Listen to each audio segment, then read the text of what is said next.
días, América. Buenas tardes, Europa. Mi nombre es Oscar Ávila y soy vicepresidente del Instituto Internacional de Desarrollo Organizacional. El instituto ha sido creado por profesionales de Europa y América y aquí convergemos empresarios, académicos, investigadores, estudiantes comprometidos con el crecimiento eficiente de las organizaciones, así como con el progreso social, económico y cultural de todos los países del mundo. Justamente en un entorno global marcado por tensiones e incertidumbre, la unidad y cooperación internacional se vuelven esenciales, no solo para resistir tiempos turbulentos, sino para encontrar oportunidades en medio de ella. En el IDO somos muy conscientes de que hoy, más que nunca antes, tenemos que estar alertas y cuestionados, extender las redes y fortalecer los lazos de amistad, cooperación y ayuda mutua. Por ello, el día de hoy vamos a abordar un tema muy concreto que ha llevado a Xavier Pladeval, CEO de Acción Preventiva, a escribir un libro titulado Liderazgo en Femenino, para lo cual lo acompaña en esta ocasión Ivonne Vargas. Ya en breve, Francia Vilés nos va a platicar un poco de su trayectoria de ambos invitados de honor.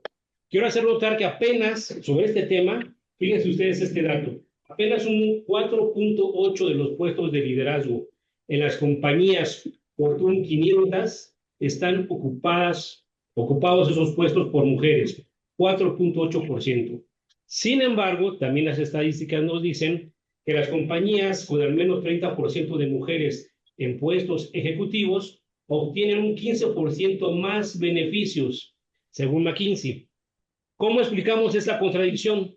La respuesta está en la resistencia cultural, aceptar que liderar en femenino no significa liderar como mujer, sino liderar desde la empatía, la comunicación y la inteligencia emocional. Este es el tema del día de hoy. Durante décadas, ya para terminar de hacer esta pequeña introducción, durante décadas el liderazgo empresarial se entendió como un ejercicio de autoridad vertical, rígido y muchas veces distante. El poder se medía en jerarquías y en la capacidad de imponer decisiones.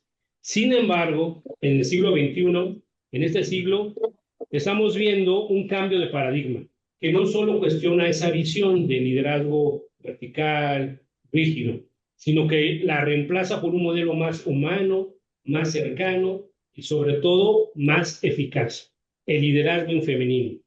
Gracias a todos por estar hoy con nosotros, tanto física como virtualmente.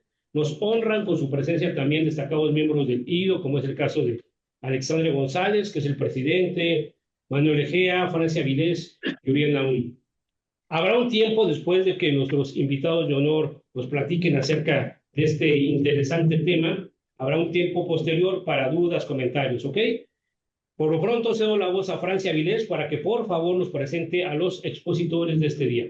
Adelante, por favor, Francia. Gracias, Oscar. Ok, hola a todos. Mi nombre es Francia Vilés y es un gusto presentar a nuestros invitados especiales de hoy. Por un lado está Xavier Pladeval, empresario y experto catalán en prevención de riesgos laborales.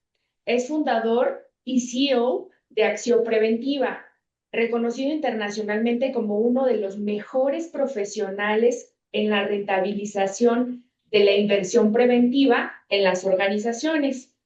Y por otra parte, tenemos a Ivonne Vargas, destacada escritora, periodista y conferencista mexicana, con experiencia en investigación sobre capital humano, speaker internacional e investigadora del tema de liderazgo y su impacto en el bienestar y en el desempeño. Adelante, por favor, estimados Xavier y Ivonne. Estamos encantados de poder escucharlos en esta invaluable sesión. Gracias, Francia, por tu introducción. Tanto honor nos abruma, ¿no? Digamos que defensores de la causa justa sería más adecuado, ¿no? Intentar luchar, y ese es el resumen de la sesión, por un mundo más igualitario, ¿no? Más saludable para todos y, qué duda cabe, de rebote, más competitivo, ¿vale? A mí yo quiero mencionar y agradecer que Ivonne haya venido expresamente de México para tener esta sesión, porque realmente hace tiempo que lo habíamos hablado, pero el proyecto tardó un poco en ver la luz. Ya viniste el año pasado y lo gestionamos porque dijimos, ostras, es muy interesante ver los dos lados del charco, ¿sí? Porque a veces tachamos Centroamérica y Sudamérica como, jolín, países en desarrollo y realmente se está trabajando muy bien el liderazgo transformacional, tanto allí como aquí. Por lo tanto, yo particularmente quería que me acompañase en este proyecto porque realmente es un referente y así lo acredita la revista Forbes americana. ¿Sí? Para mí, una de las 10 expertas, como Jaume Agur, que lo tengo también aquí en la fila cero, 10 de los Jaume, en felicidad en el trabajo, en liderazgo transformacional, yo para mí estás at the top of the hill, ¿no? En la cima de la colina. Por tanto, sin más dilación, arrancamos. Esto no está previsto como una conferencia, está previsto como un talking entre profesionales, ¿sí? Porque realmente si algo hemos tenido con Ivonne, que llevamos tiempo colaborando, es que nos retroalimentamos, ¿no? Más que ir con un guión predeterminado, muy rígido y perdonadme la vulgaridad, pero vomitar un contenido, pues más vale que fluya, como siempre ha fluido en todas las ponencias que hemos hecho conjuntamente. Por tanto, os pediré que no preguntéis hasta la última parte del acto, ¿eh? La sesión tendrá unos 45 minutos, 40-45 minutos. Luego nos harán preguntas los expertos de fila cero y luego quedará abierto a preguntas para todo el auditorio. ¿De acuerdo? Pues Ivonne, ¿arrancamos? Muchísimas gracias, Xavi. Yo quiero agradecerte la invitación, pero también agradecer abiertamente a todas las personas que nos acompañan hoy. De alguna manera, ver este auditorio, este espacio lleno, bueno, pues habla que el tema de liderazgo en femenino es algo que nos ocupa a todas y a todos. Y que hay una preocupación por, bueno, pues por entender cómo poner en marcha mejores prácticas, que es algo de lo que tú nos hablas en tu libro. Vamos a entrar ahorita en materia con ello. Y antes de arrancar con esta conversación que bien dijiste, no es algo rígido, veámoslo como eso, como una charla en la que vamos intercambiando ideas y ellos nos pueden y ellas nos pueden sumar también perspectivas. Yo los quiero dejar y las quiero dejar con una pregunta. ¿Ustedes consideran que en este momento de la vida, en este siglo que hablamos de la diversidad generacional, de la inclusión, de la equidad, las promociones en las organizaciones son por mérito? Nada más ahí lo vamos a dejar. Hoy la meritocracia es una realidad en términos de movimientos laborales, porque por ahí vamos a hablar ahorita del tema de qué sucede con el reconocimiento hacia las mujeres, ¿no, Xavi? Entonces, vamos a retomar un poco de esto al final para entrar, para introducirnos en liderazgo en femenino en esta obra. Xavi, yo arranco con la siguiente pregunta.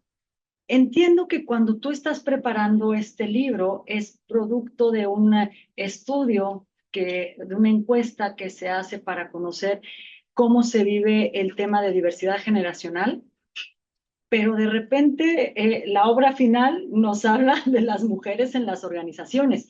Y yo te quiero preguntar en qué momento conecta y cómo conecta el tema de mujeres cuando tu punto de partida, si bien ya ibas por ese camino, pero parecía que nos llevaba a otro lugar.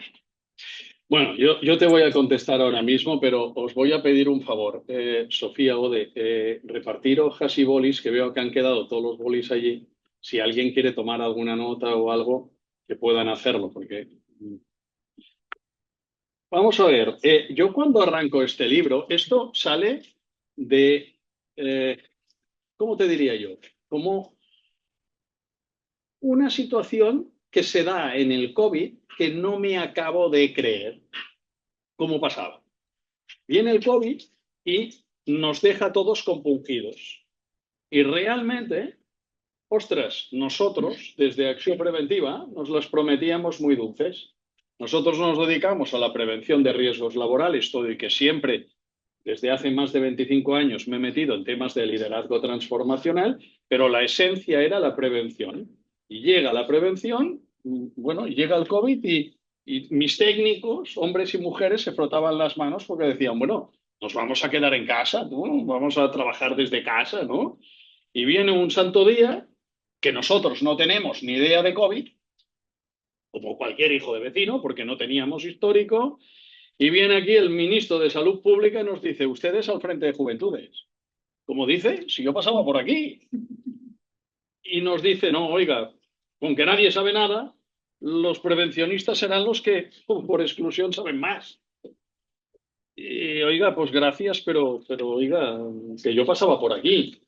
Y automáticamente me reúno con mi equipo y curiosamente las mujeres me dan ideas creativas mucho más punzantes que los hombres. Me llegaron a decir, oiga, mire usted, podríamos trabajar de manera ordenada, porque claro, a todo eso nos he explicado. Para un padre de familia lo más importante son sus hijos. Cuando ya se las prometía muy dulces y decía, ya mentalmente, ya lo tenía más claro que para qué. Me quedo a trabajar en casa. Cuando le dicen, no, usted cada día tiene que ir a la trinchera porque tiene que atender empresas esenciales, necesarias para el buen funcionamiento, aunque limitado, de la sociedad. Por lo tanto, empresas de alimentación, porque no nos podíamos quedar sin comer, empresas transitarias. Oiga, no, ustedes tienen que dar servicios a las empresas esenciales. Claro, si para un padre lo más importante, padre, madre, género asexuado, en mis palabras, lo más importante era, jolín, no contagiar a la gente querida, ostras, las mujeres, contra todo pronóstico, me reaccionan mejor que los hombres. Llegando el momento que algunas me decían, bueno, podríamos coger un par de despachos, montar literas y confinarnos Claro, ya en el estaría despacho. casi quedarse ahí para Claro, hacer claro, el trabajo. 15 días y ir haciendo turnos. Ostras, dijo, bueno, me sorprendió.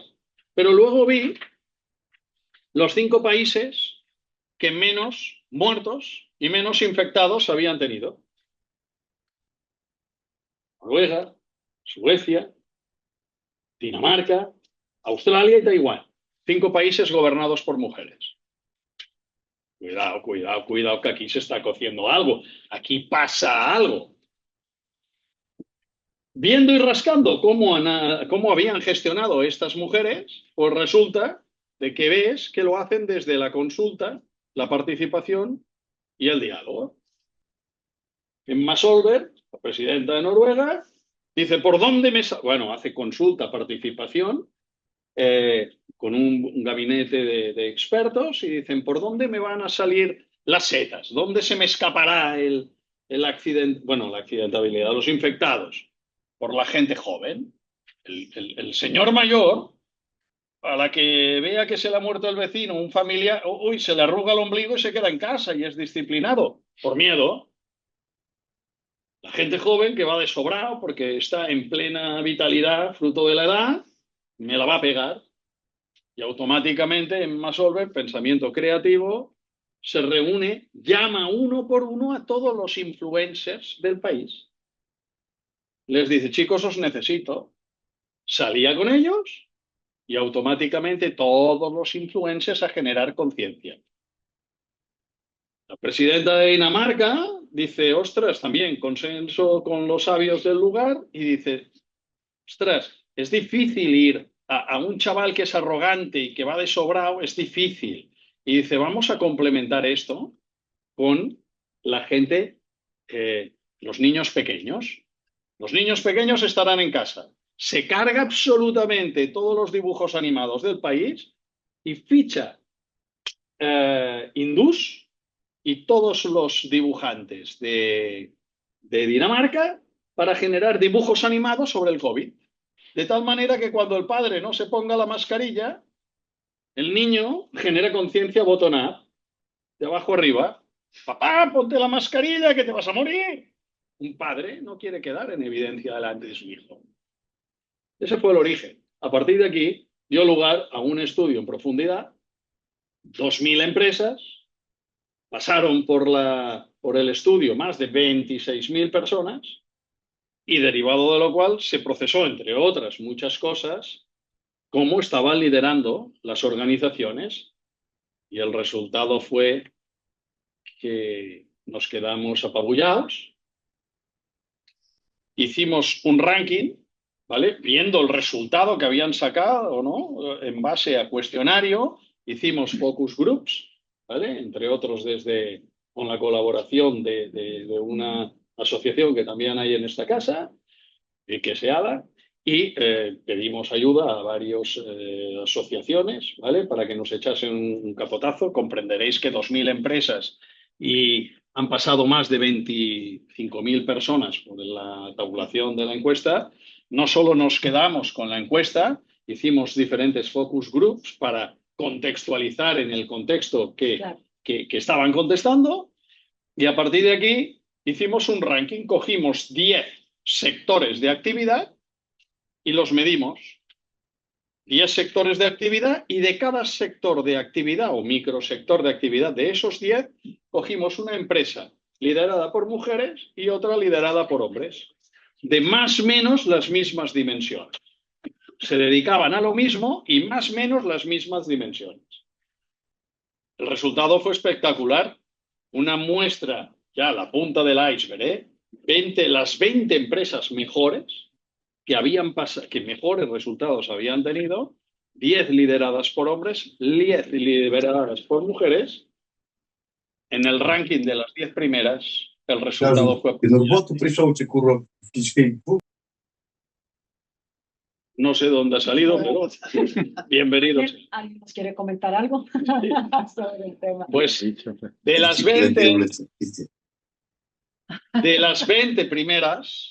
las 20 primeras empresas, todas de élite, no, lo siguiente, habían gestionado muy bien.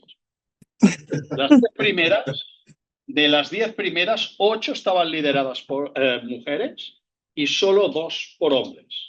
Teniendo en cuenta que de las 10 primeras, de la 1 a la 7 mujer, la octava era liderada por hombre, la novena liderada por mujer y la 10ª liderada por hombre. Eso fue apabullante.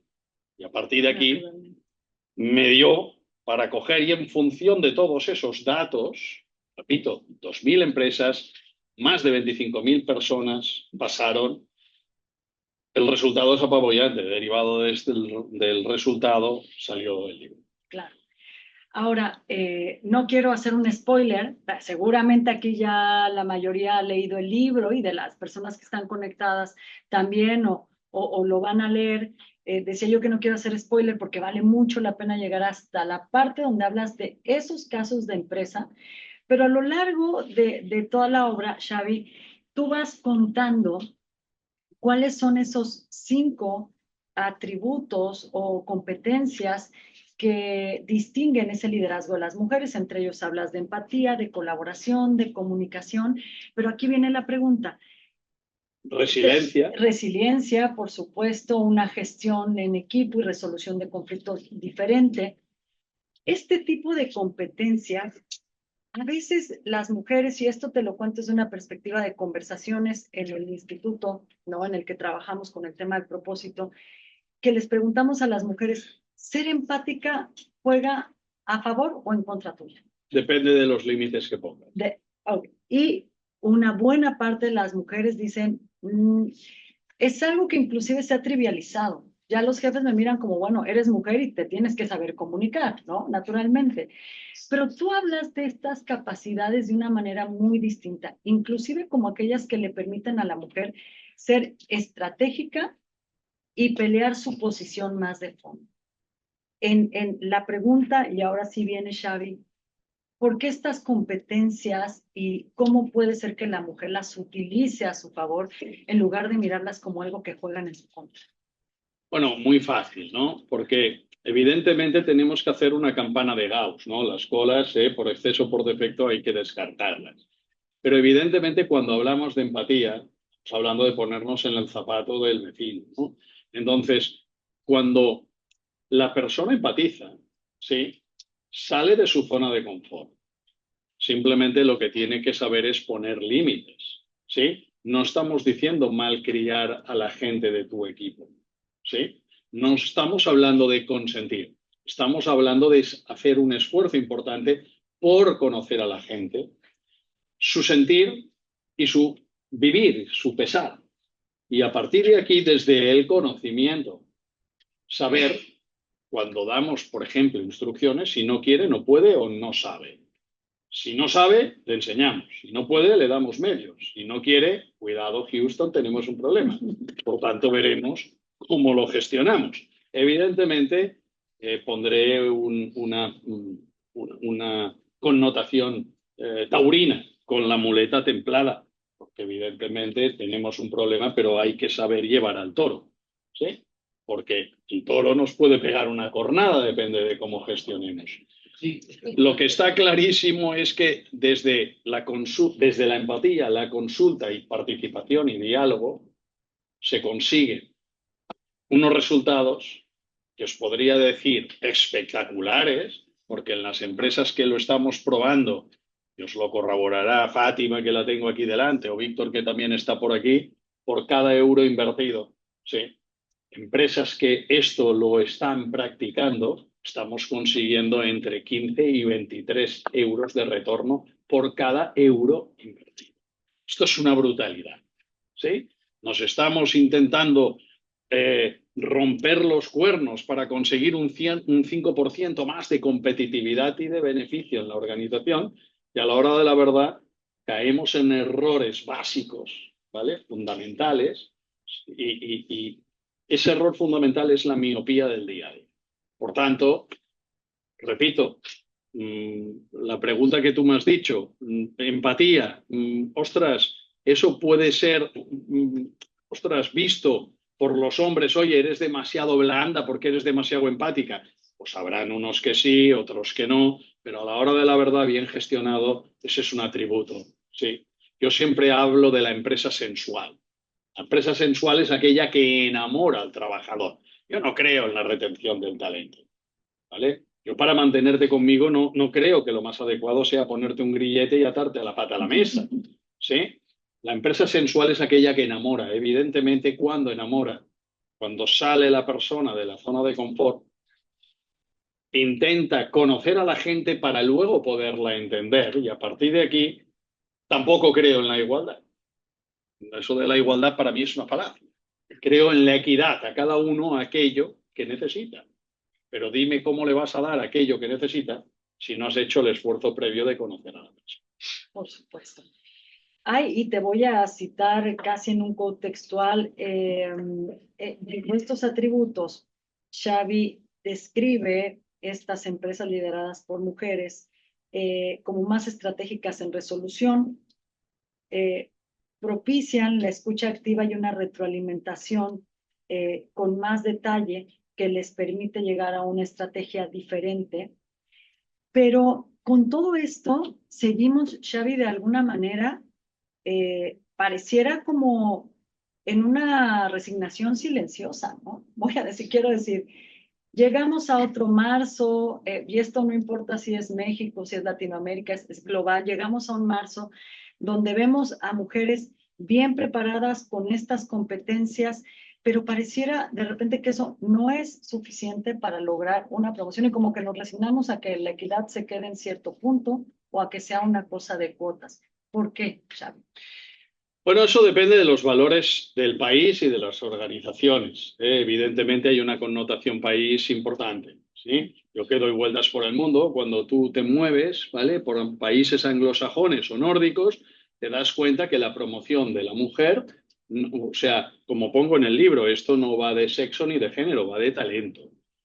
En un país mediterráneo, pues como en un país mayoritariamente centroamericano, ya no digamos sudamericano, evidentemente hay mucho machismo secular, ¿no? Ostras, claro, mucha gente todavía ve, muchos hombres todavía ven a la mujer como un rival, ¿sí?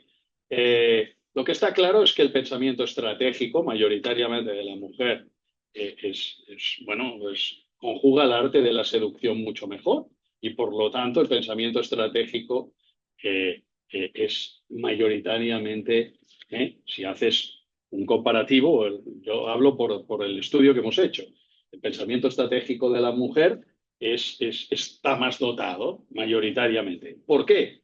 Porque posiblemente el hombre es más cortoplacista. ¿sí? Las decisiones no se le enquistan. Ready, steady, go, empezamos y pues ya tengo la solución. Y a veces incluso no te deja terminar de hablar y ya te ha dado la solución. En una reunión donde estamos varios, pues, ostras, normalmente la mujer es más prudente, practica más la escucha activa y por lo tanto de ahí saca más información, luego la procesa y es más lenta en la toma de decisiones. Eso es el resultado del estudio, ¿eh? Es más lenta en la toma de decisiones, pero a la hora de la verdad es más Más asertiva. asertivo. Por tanto, repito, esa estigmatización hombre-mujer, pues depende del contexto del país donde lo estamos aplicando. Yo te puedo asegurar que en países como Estados Unidos, bueno, anglosajones, Estados Unidos, Inglaterra o lo que sería Australia, pues la incorporación de la mujer en cargos de primera línea directivos en consejos de administración es mucho mayor. ¿Por qué? Porque hay más conciencia. ¿Sí? En los países nórdicos exactamente igual. Y me gustaría que miraseis todos mis manos. ¿Sí? Aquí en el centro se llega al mismo punto. A mucha más igualdad en los consejos de administración o en los cargos de director general. Pero en los países anglosajones se llega por la desaforada guerra, por la rentabilidad, por la economía. En los países nórdicos se llega por los valores tradicionales. La igualdad de la mujer se trabaja desde la base, se trabaja desde el parvulario, ¿sí? En Estados Unidos se trabaja un poquito más tarde, pero a la hora de la verdad, el leitmotiv, la causa que lo provoca es, repito, la rentabilidad. ¿Por qué? Porque cuando interactuamos hombres o mujeres nos complementamos y evidentemente sale un producto pues que tiene mucho más, como lo diría yo, good flavor, ¿no? Buen aroma, ¿no? Mucho más eficiente, mucho más asertivo y evidentemente se tira mucho más adiante. Porque no somos antagónicos, nos complementamos. Ese es el punto de vista donde deberíamos poner el punto focal.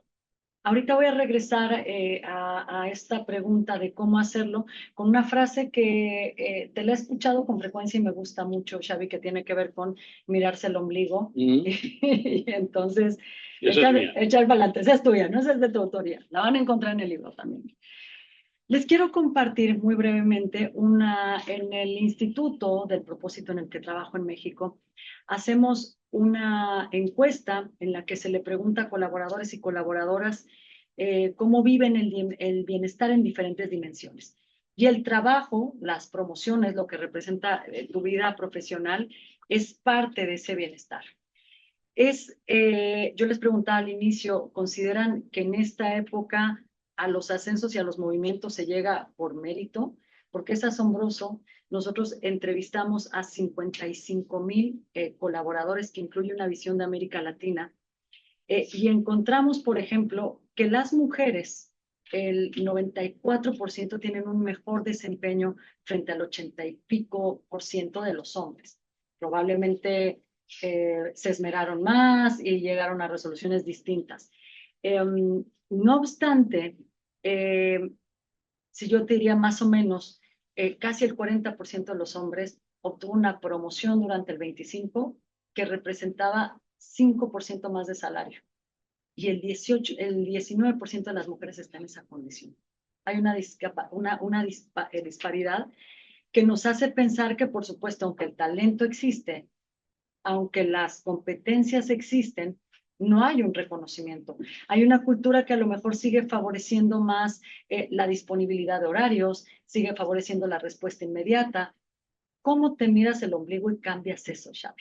Pues desde los valores, a mí me gusta... ¿Cómo sacudes a la organización que de repente dice, es que te tienes que ir a tu casa a atender familia y yo lo que requiero es una disponibilidad horaria?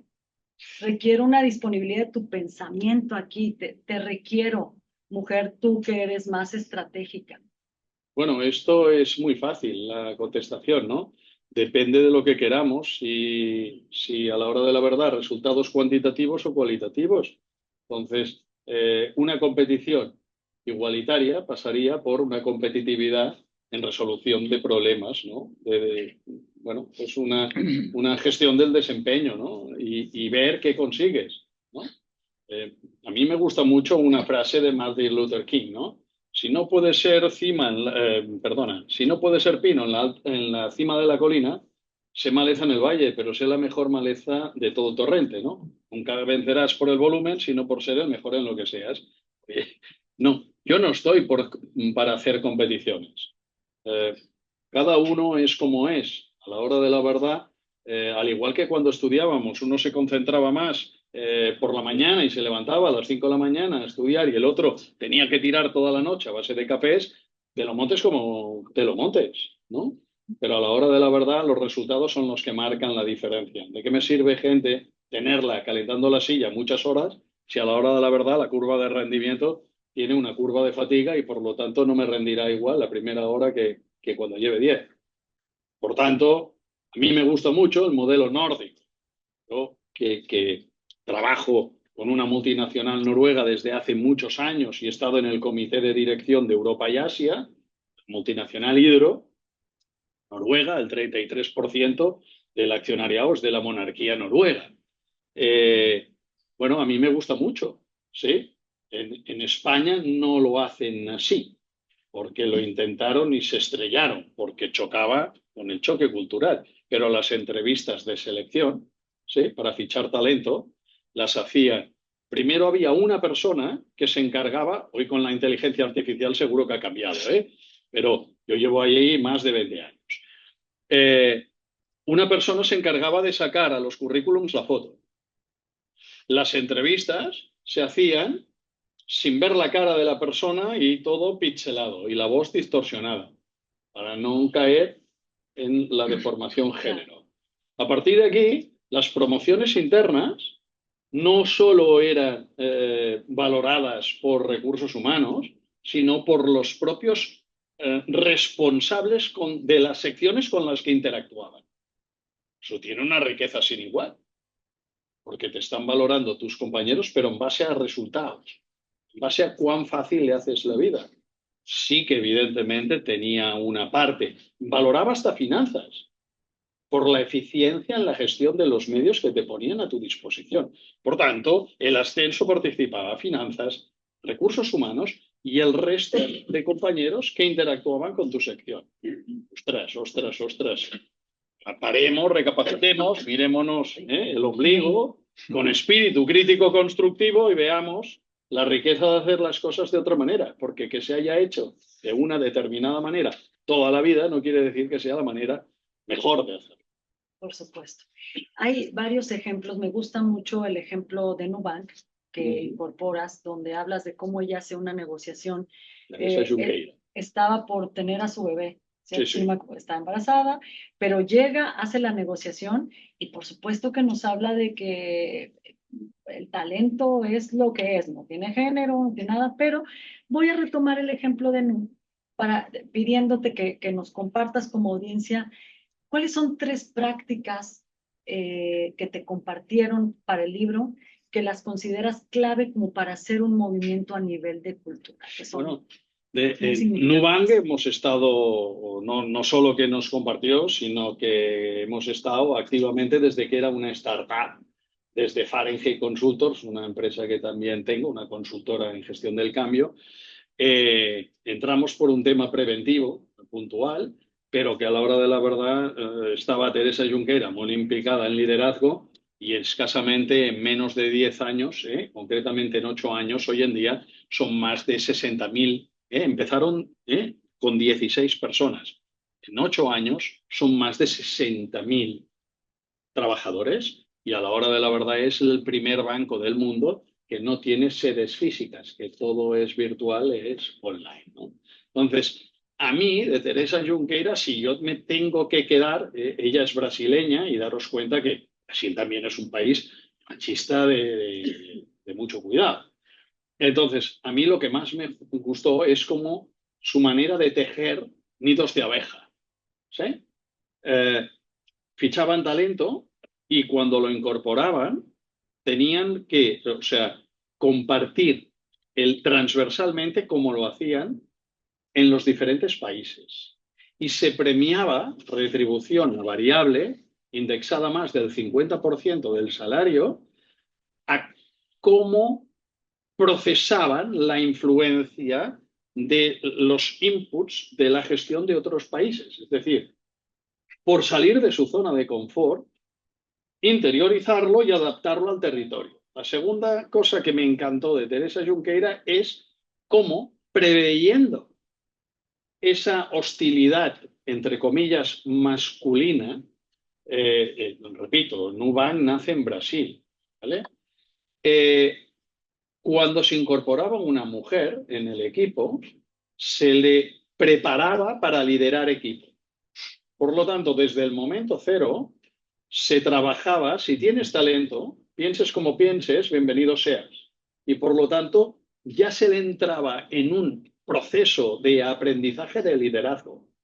Luego saldría o no saldría promocionada, pero de entrada se la capacitaba. Pero no para desarrollar soft skills. Lo que me gustó es que se la preparaba en seguridad en sí misma. Sí, eres capaz. ¿Eh? Sí, puedes. Si quieres, puedes. Desarrolla tu talento. Por tanto, ese empoderamiento en seguridad, ¿vale?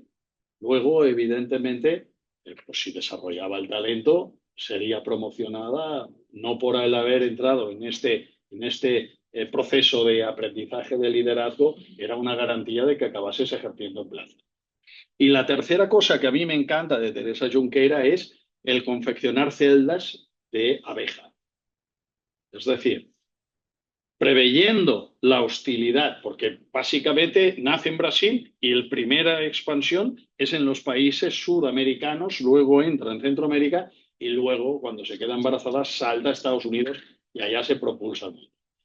¿Vale? Entonces, ¿cómo teje celdas de abeja de autoayuda para no caer en los sesgos de género? ¿Vale? Y allá lo que hace es fichar a hombres, entre comillas, con ADN en femenino.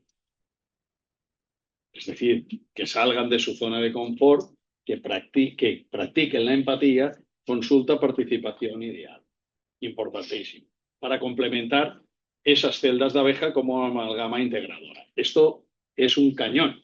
En las empresas que lo han practicado, mayoritariamente esto se practica mucho en Bélgica, se practica mucho en Noruega y se practica de aquella manera en Dinamarca. Y esa microestructura de construcción es muy sólida porque está muy equilibrada y además está muy repartida las fuerzas. No creen en el sexo ni en el género, creen en el talento. Y esa estructura está hecha a base de talento truncado. Me gusta mucho este concepto, casi que lo dejaría como una idea, fichar a hombres con ADN de liderazgo en femenino. Qué importante esto, ¿no? Porque no se trata, mira, por ahí veo una reacción de sí, ¿verdad? Qué valioso, porque claro, aquí no se trata de tirar hacia un lado, tirar al otro en esa y marcar una división, sino precisamente entender cómo favoreces el ecosistema para crecer. Vamos acercándonos casi al final. Xavi, por aquí le agradeceré al equipo en producción si nada más me hacen una notificación de cómo vamos en tiempo para también permitir aquí el diálogo y abrir el diálogo. Y yo voy a cerrar con dos preguntas. Tú nos compartes de una manera detallada estas 5 competencias y cómo transforman culturalmente, cómo transforman los resultados. ¿Te hablaron estas mujeres de sus miedos? Evidentemente. ¿Cuáles fueron? Yo creo que aquí todas hemos pasado por algún miedo, ¿no? No creo que estemos libres de alguna cultura de esta naturaleza, de tener que salir de este sesgo de que los hombres aprenden a negociar de una manera diferente que las mujeres, de si los hombres negocian en el café y nosotras tenemos que, o tomando una caña, una cerveza, o si nosotras negociamos de una manera distinta.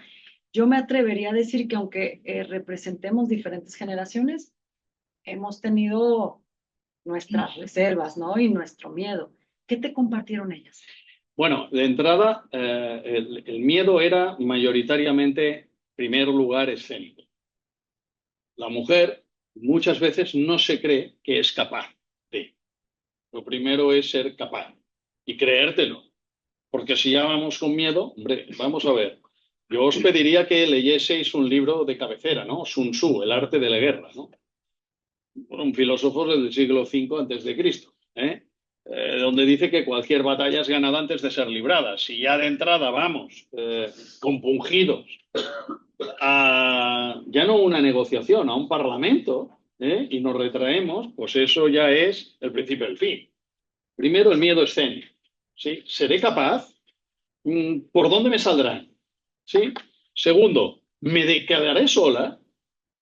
¿Alguien me apoyará? ¿Por qué? Porque esa estructura, acuérdate, de celdas que te he dicho, es muy equilibrada. Claro, cuando generas estructuras de celda, ostras, está muy repartidito linealmente, tanto en horizontal como en vertical. Imaginaros un panel, es geometría pura. ¿Sí? ¿Me quedaré sola en las negociaciones? ¿Alguien me apoyará? ¿Por dónde me saldrán mis compañeros? Entonces, claro, este es una situación de indefensión manifiesta. Eso hay que trabajarlo, que es lo que me trabajó muy bien, pues Teresa Junqueira, ¿no?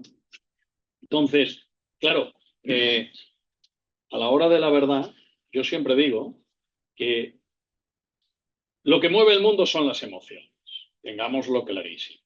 Y la mujer, pues no nos engañemos, salvo honrosa excepción, es mucho más emocional que el hombre. Los hombres de pequeñitos nos han castrado las emociones. Me acuerdo toda la vida, sigo jugando a hockey todavía. Mira, aquí el Kim, que también juega a hockey conmigo. Oye, yo era pequeño, mi abuelo me llevaba a los partidos de hockey y con mis padres, que no se han perdido un partido hasta mis 22 años, ni uno, o sea, chapó por ellos. Pero claro, mi abuelo me decía cuando me daban un bolazo, oye, los tigres no lloran. Pues claro, pues de tanto decírtelo te lo has acabado creyendo. No sé cómo decirte, ¿no? Entonces, cuidado, ¿eh? No quisiera estigmatizar, el género, pero esto es una realidad manifiesta. A partir de aquí, las dos aportaciones de inseguridad principales fueron estas por parte de las mujeres. Ostras, es que no sé si soy capaz y por otro lado, por dónde me saldrán los toros, ¿no? Entonces, claro, el hecho de estar más pendiente de mirar los retrovisores que a la hora de la verdad afrontar la realidad de la negociación, eso eran variables limitantes importantes. Por eso el construir estructuras, repito, mucho más armonizadas, mucho más equilibradas, desde, de alguna manera, ya no desde la igualdad, desde la hormona femenina que decimos, ¿no? Cuando tú construyes organizaciones donde los hombres no son lineales, no son cortoplacistas, open mind, ¿sí? Son open mind, ¿no? Dan muchas más oportunidades a las aportaciones femeninas y la mujer no va tensionada porque hay veces que, jolín, se siente un bicho raro. Hablaron en ese proceso de construcción, como esta abeja que hablabas, del síndrome de la abeja reina. Sí, claro, claro. ¿Nos Esto, ponemos el pie? sí, evidentemente, hay muchas mujeres que han luchado para conseguir donde están y el síndrome de la abeja reina nos dice que contra todo pronóstico, la que hay, que repito, no todas, en todas pasa, pero hay muchas mujeres que les ha costado muchísimo y cuando llegan sacan codos por miedo o por inseguridad a perder la silla y automáticamente en lugar de adobar el terreno para las que vienen detrás, pues sacan codos y sacan el aguijón. Sí, evidentemente, pues me lo han comentado pues bastantes directivas de las empresas sujetas del estudio. Sí, sí. Pues para cerrar, Xavi, a mí me gustaría preguntarte, vamos, tú en este libro, una de las conclusiones a las que llegas es que el talento gana y puede ganar de alguna manera frente a una política de equidad que se centra más en el terreno de las cuotas, de lograr una representación. Tú propones transformar una cultura organizacional. ¿Qué Sí. significa esto en la práctica? Bueno, que yo no Como creo provincianos. que yo no creo en las cuotas. evidentemente me he tenido que resignar y aceptar que son necesarias, porque si no, pues todavía estaríamos en las antiguas. Pero mal va cuando una cosa de justicia la tienes que hacer porque hay una ley que te obliga y no desde el convencimiento. Por tanto, yo creo en generar conciencia, generar cultura preventiva organizacional. ¿Por qué? Porque queda demostrado que la gestión de una organización conjunta, talento masculino y femenino, interactuando, sacamos lo mejor de los dos géneros y por lo tanto las cuotas de eficiencia son mucho mayores. Repito, y os invito a hacer algo que siempre me ha funcionado muy bien, que es el benchmarking. ¿Sí? Yo gustosamente os pongo en contacto con empresas que están interactuando así y realmente el resultado es espectacular. Por lo tanto, estamos hablando de por cada euro invertido, tras 5 años, estamos en entre 12 y 15 euros por cada euro invertido de retorno. Invierto uno, me vienen los 15. Si esto lo llevamos a 10 años, entre 7 y 10 años, vamos de 19 a 23. Ostras, no hay discusión, no tiene parangón. Simplemente, bueno, pues preguntar, interactuar, no quiere decir que copiéis, ¿sí? ¿Por qué? Porque lo que le ha funcionado a una empresa no necesariamente me va a funcionar a mí. ¿Por qué? Pues porque posiblemente los usos y costumbres del lugar son diferentes. Por tanto, cuidado con copiar sistemáticamente, pero sí interactuar para tener conocimiento, ostras, procesar, ponderar y a la hora de la verdad adaptar ese cambio a la realidad de mi trinchera. Naturalmente. Pues bueno, yo creo que me quedé en el principio de lo que detona este libro.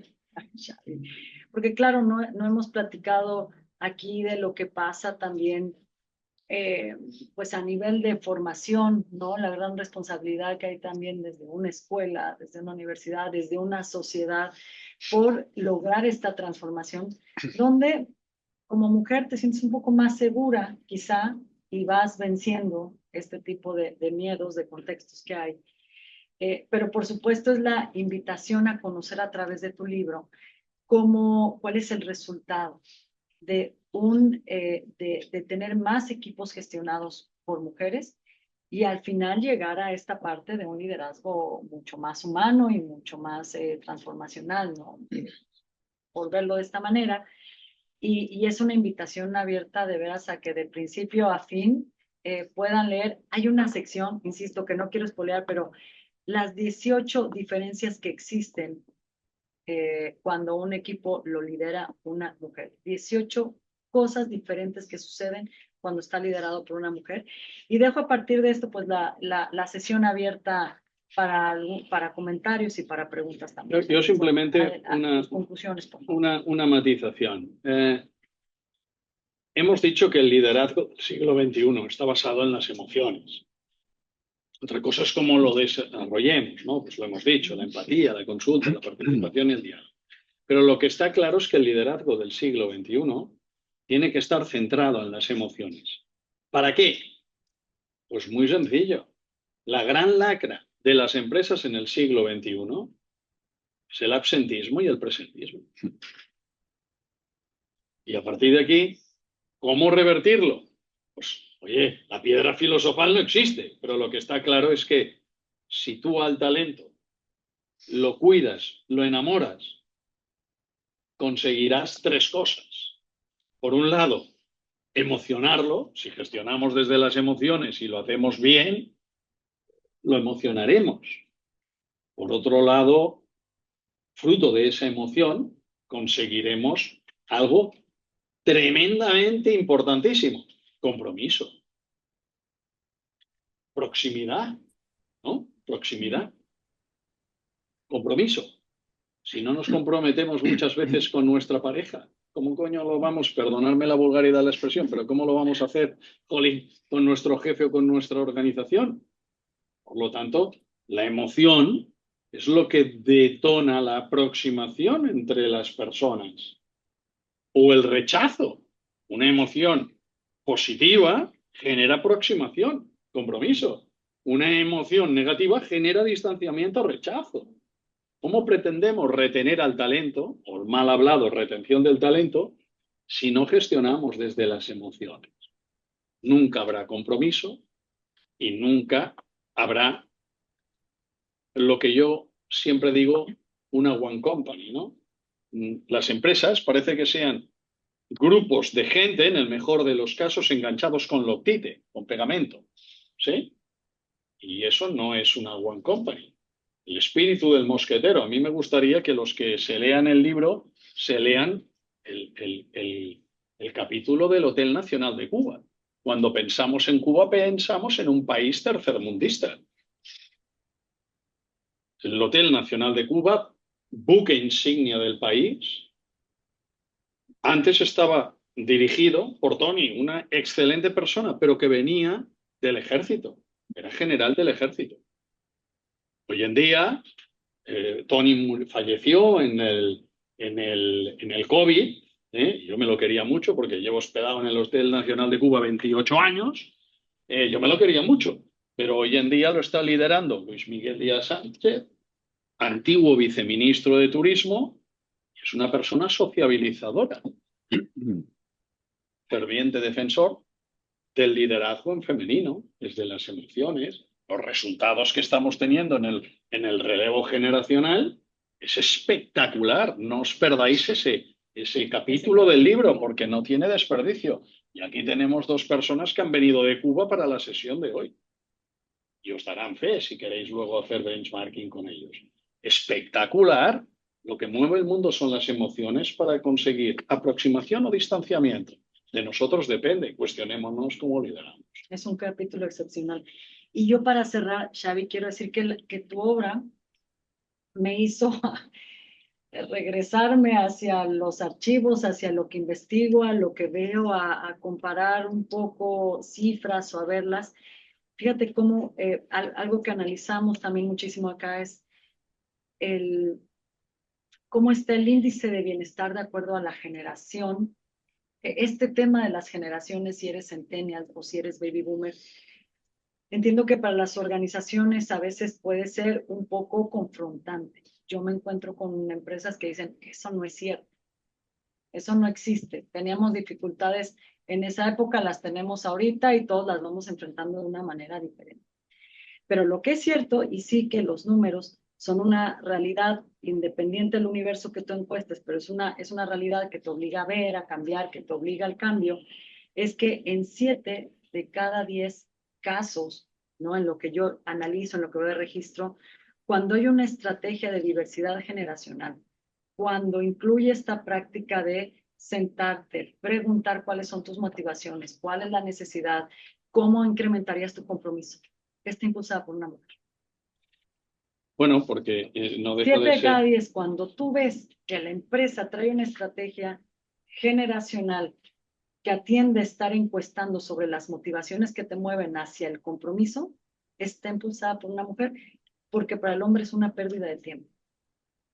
Bueno, es un tema conceptual. Es un tema conceptual. Podemos generalizar, pero sí que estoy de acuerdo contigo que evidentemente al gestionar desde la emoción, esa aproximación evidentemente es mucho más dulce y es más fácil que el que tienes delante te entre. Antes habíamos hablado de templar la muleta, ¿no? Pues es más fácil que si tú la sacudes armónicamente la muleta, el toro entre. Si le metes batacazos a la muleta, pues realmente me lo dejas que no sabes si para adelante o para atrás, ¿no? Pues evidentemente la emoción es el bálsamo que hace que la otra persona entre en la jugada. Claro.